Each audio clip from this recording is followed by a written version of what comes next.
Annie starts the day with a cup of tea. More than a habit, it's an addiction. She never bothered to think about what kind of food she is eating, at what time or what amount. Now she is worried as medical reports reveal she is obese, pre-diabetic, having thyroid issues and PCOD. She feels lazy every time and nowadays not getting enough sleep. She needs solution to all her problems as soon as possible. Now she is sitting in front of a leading health and fitness expert of the country. What is the first thing you take in the morning? The expert asks. Annie cannot start her day without a cup of tea, she expressed honestly.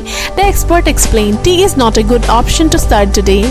Tea is taken by many all over the world as the first thing in the morning, and drinking tea is a social activity in India.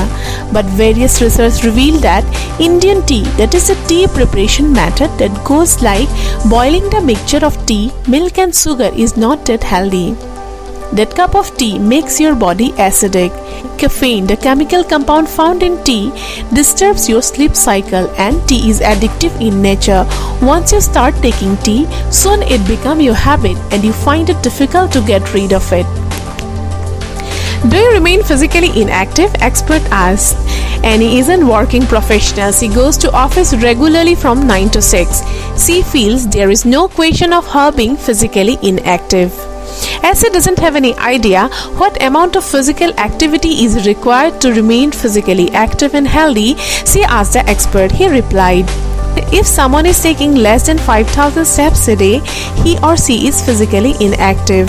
This goes like 5,000 to 7,499 steps a day less active, 7,500 to 10,000 steps a day active, and more than 10,000 steps very active. According to World Health Organization, physical inactivity is a global public health problem. 31% adults aged 15 years and above were inefficiently active in 2008. Approximately 3.2 million deaths each year are due to insufficient physical activity. In past, most of the people didn't have time to sit down for an hour in a day.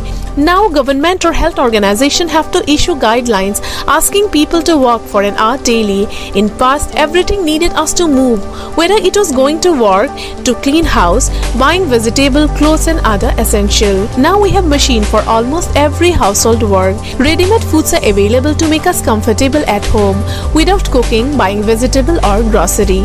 In fact, we can travel to 1,000 miles without spending a single calorie. Now Annie starts thinking her daily routine to find out she remain physically active or not. She goes to office by car. In office, sometimes doesn't get enough time to get up from the seat. Return to home tired and exhausted, doesn't left with sufficient energy and time to cook food. It seems like in spite of remaining busy whole day, she is living a physically inactive life. The next question from the expert, do you overeat? Ideally, we eat food to get the energy for the body to function like a car needs a fuel to run. You cannot fill the tank of a car more than its capacity, but a human being a beautiful creation of Mother Nature, designed very sophisticatedly and intelligently. You can eat unlimited amount of food and store it in your body as a secondary storage of energy. The main source of energy for our body is carbohydrate. Bread, roti or any wheat product, rice, oats and all grains, legumes are our daily source of carbohydrate. After a meal, carbohydrates are broken down to glucose, an immediate source of energy.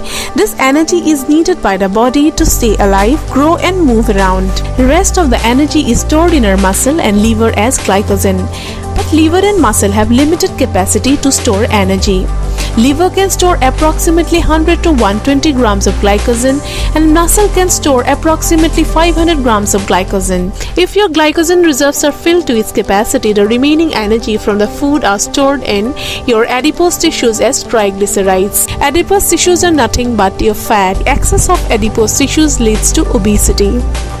Now you understand that the excess fat or weight you are having are coming from your food. When you are taking excess food than your body needs, it's impossible to calculate the calorie content of each and every food before we eat, but knowing the facts and being alert can help us living a healthy and active life. The last question from the expert, do you eat unhealthy? Annie eats food for taste and comfort, and every food is healthy for her. Naturally, all foods are healthy. Foods are gift of nature and meant for human consumption and nourishment. So when we call a food unhealthy, when a food is processed as a product for sole purpose of making profit, it becomes unhealthy.